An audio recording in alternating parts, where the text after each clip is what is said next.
Las Vegas, ¿cómo está? And welcome to Chris Garcia, the conservative American. It's blessed to be an American today, and I'm here with my friend EJ once again, who was on our show before and also did face the Tribune once again, putting up his Black Panther signals. It's wonderful. And EJ, what's going on? What's going on? You were talking to me about some recount. What was going on? Well, just already certified. Yeah, nuts. We already knew that he get certified nuts. You got no argument there, certified nuts. But I was looking at the paper about the recount.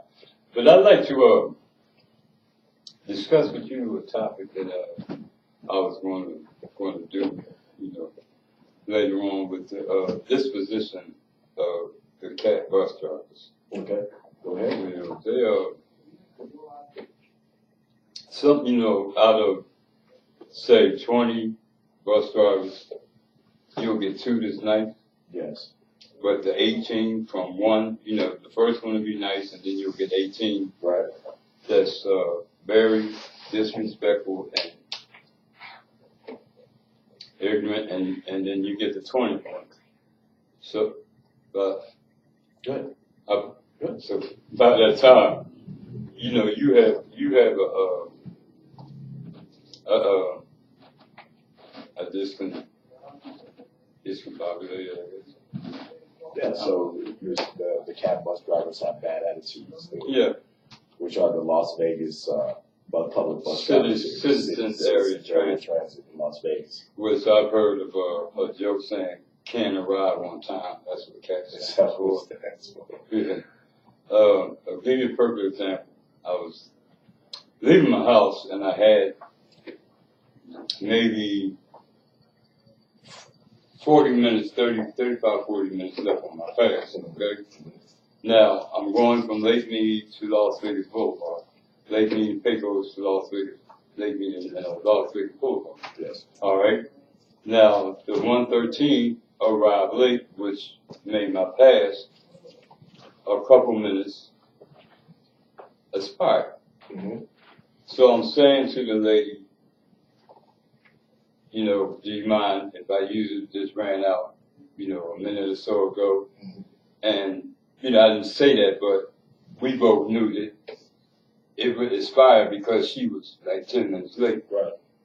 Oh, she got belligerent with me and cussed at me. And I ain't trying to hear all that. SH, sugar, honey, ice tea. Boom, boom, boom. And I said, well, I'm only going to the next stop. Like I said, I was at Lake Mead and Las Vegas Boulevard. I was only going to Smith's, right, which was like maybe 1.5 stops. So, I ain't trying to hear all that, boom, boom, boom.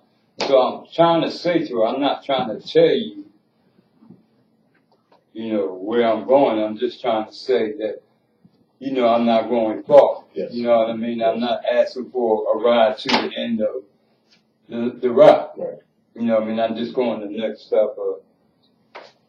Yes. The next stop over. Right. And as I said, she got very belligerent with me. Boom, boom, boom. And I was like, you people fail to realize and that they're working for us. Absolutely. You understand what I'm saying? Because if we don't catch the bus, she has no job. That's right. And they're saying, this is my bus. No, this is not your bus. You're like a limo driver. Absolutely. This is not your limo. You're just driving right as your job.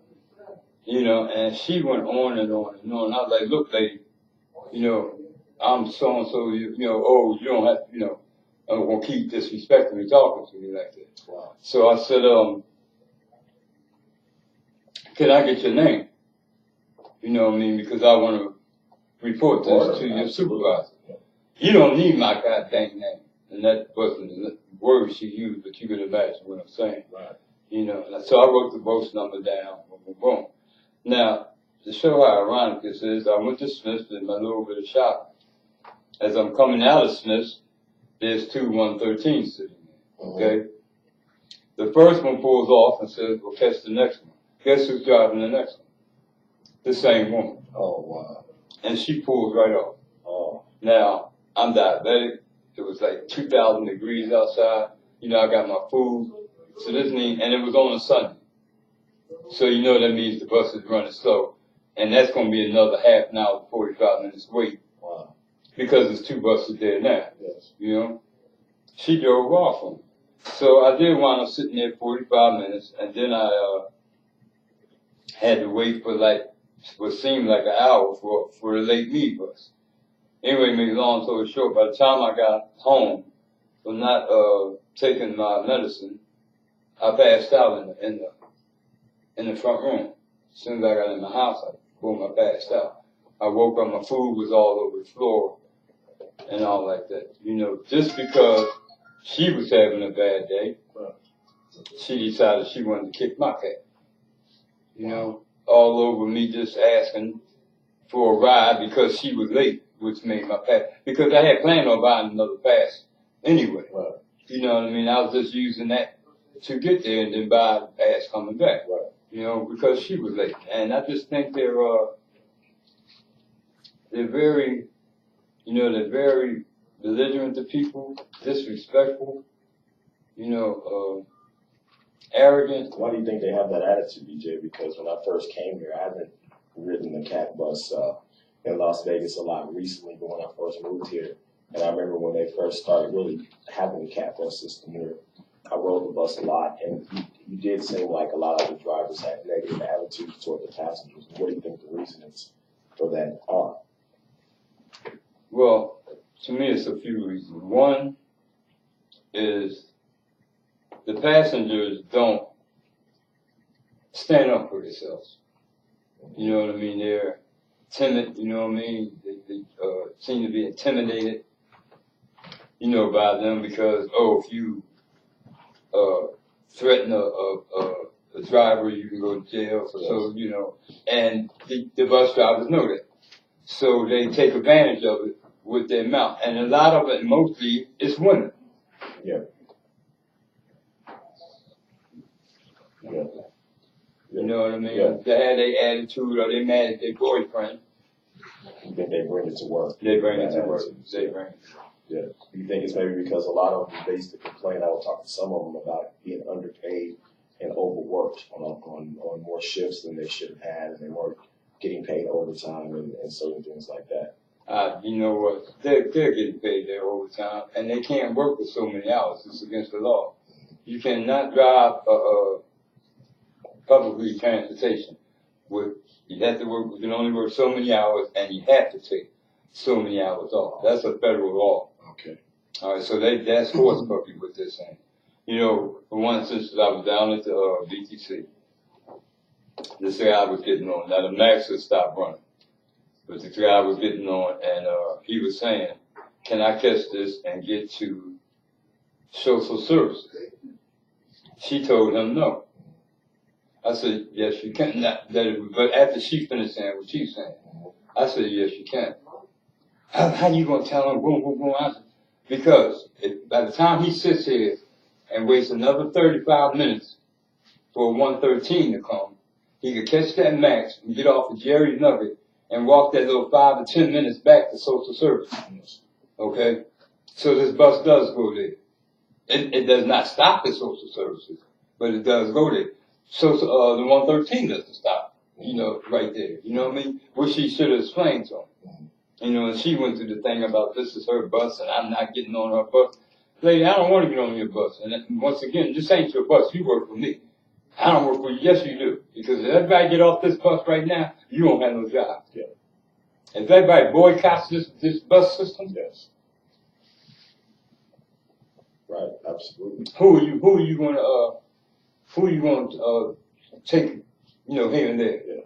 Yeah. I think a lot of the anger from the passengers. I know we was talking about this a few weeks ago. I think there are so few buses in each route, and if you miss a bus, you have to wait another hour to get another bus. And I think that then that starts the shouting going from both sides, because you have the people that are outside that don't understand why they were at their bus pulled up and the light turned red, and they saw another bus go through the light, turn green, and the connecting bus didn't wait for the passengers to get off of the bus And I mean, in Chicago or Philadelphia, where there's no way, that bus would be overturned, would be set on fire if you just drove off and you had a bunch of people in 10-degree weather sitting there watching you while you rode off. So I'm wondering, they're trying to get to work or absolutely. something like that. So I'm wondering, is that a problem that they need more buses on the routes? No, that could be, part of the remedy. But also, it's like you said, they see people.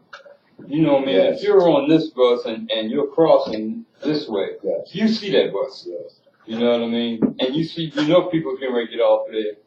And you specifically drive off. Yes. You're being ignorant. It seems like they see people running yes. towards the bus. And it seems like they'll wait till they get right through the back door and they'll drive off. Yes. Yes, So it does seem like it. I know I experienced that a few times, like I said, when I first came here and I was working. And I would see, a bus, and he could see us. I would see his face looking through the rearview mirror as we ran across the street. And then people on the bus would hit the bus on the side and say, "Wait, there's people coming," and he would he would always point to behind him like there was a bus coming. There wasn't a bus coming. We would stand behind him so you could look that way. He could pull off on you. That's the rigmarole. Look that way, huh? Is that what it was? Yeah, because I would see that and I'm like, wow, this bus system is just, it doesn't work. I have been loaded down with ghosts and have them pull off. It does.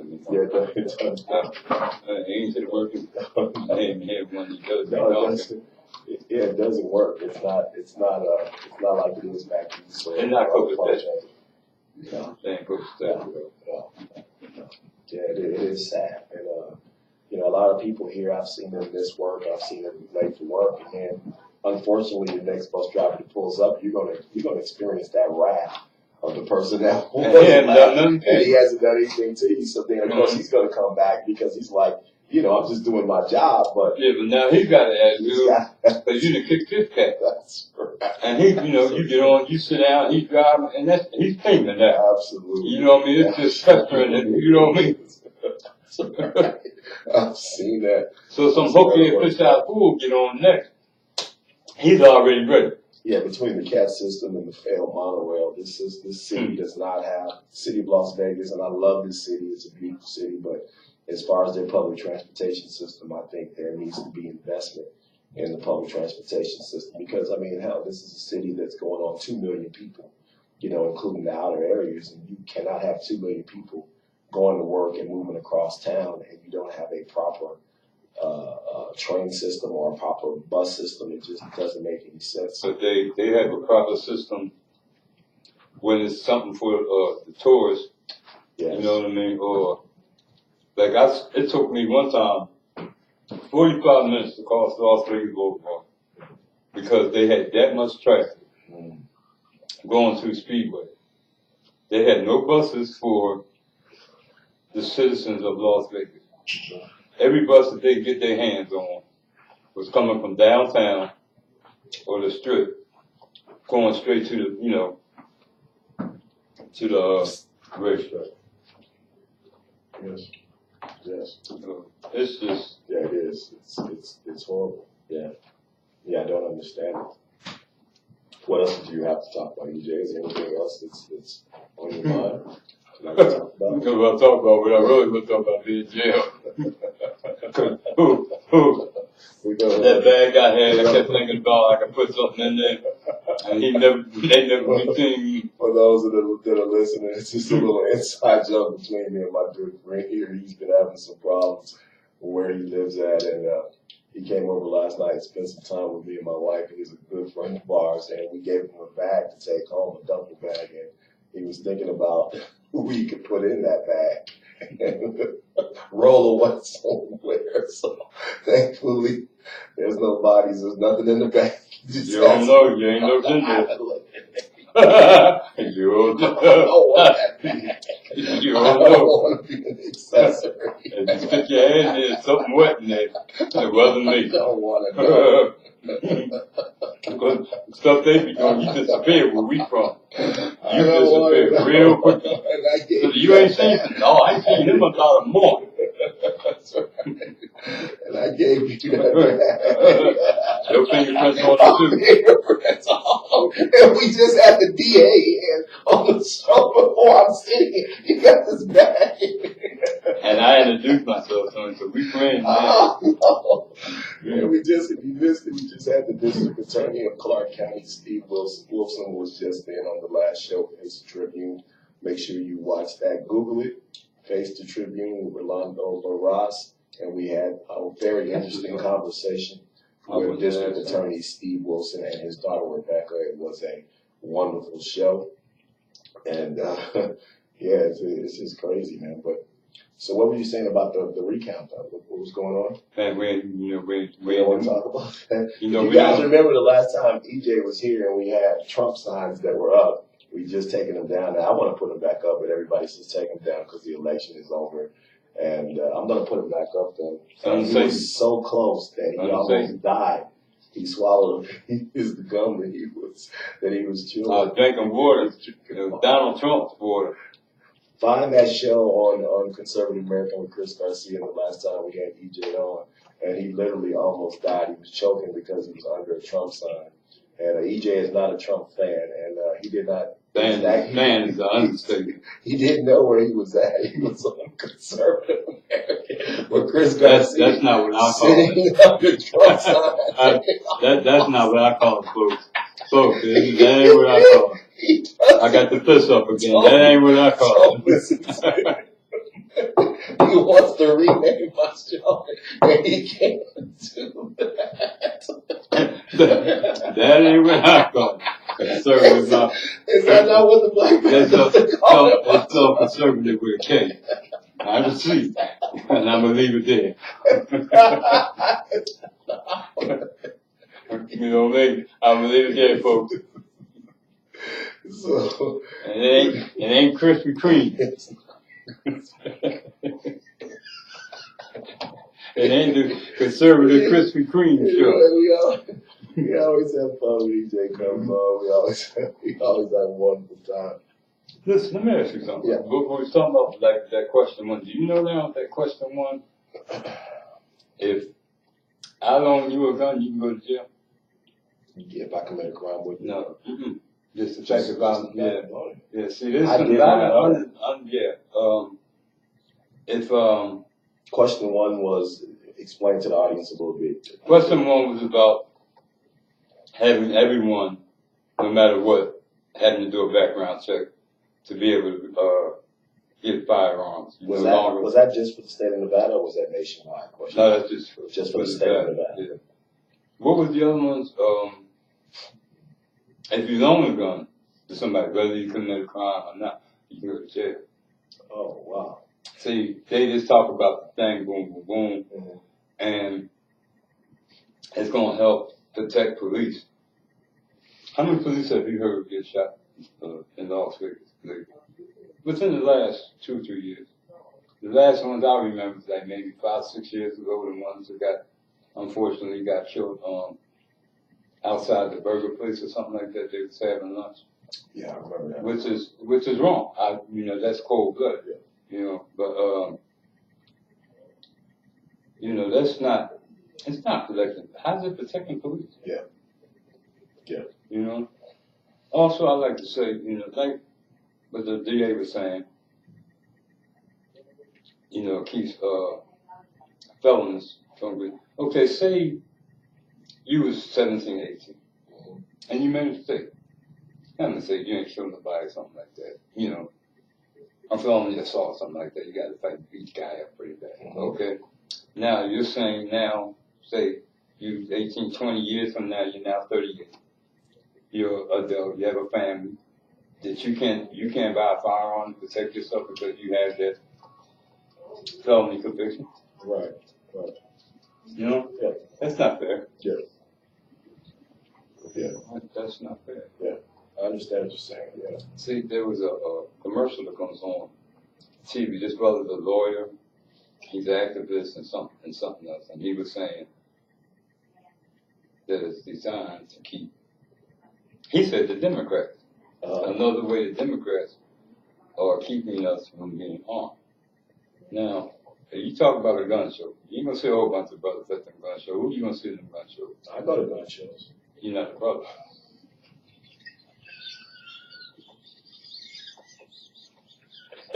Let's cut through the tape.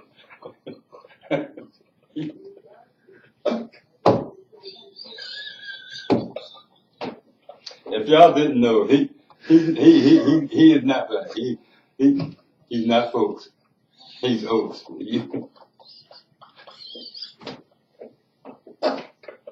I go to gun shows frequently. I know that's my point exactly. Why we gonna be buying hordes of guns? Not brothers. Online. You don't see no brothers online buying guns. You see the other people's. he go gun show like he black.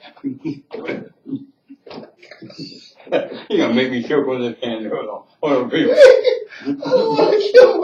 I had to say that real fast. You ain't black. Me misleading these folks. See, that's what he did to his wife. He went by BET for a couple of weeks. No. Because I'm laying you down for it. He went did a crash course in how to be a brother. He watched BET for about a week or so. Found some old James Brown records. This is always wonderful when I have EJ on. Don't pay him any attention. And folks, listen to me. He's a black Go to your local gun show. Support your local gun owners in the NRA. And thank you for watching. And stay away from the conservatives with a K.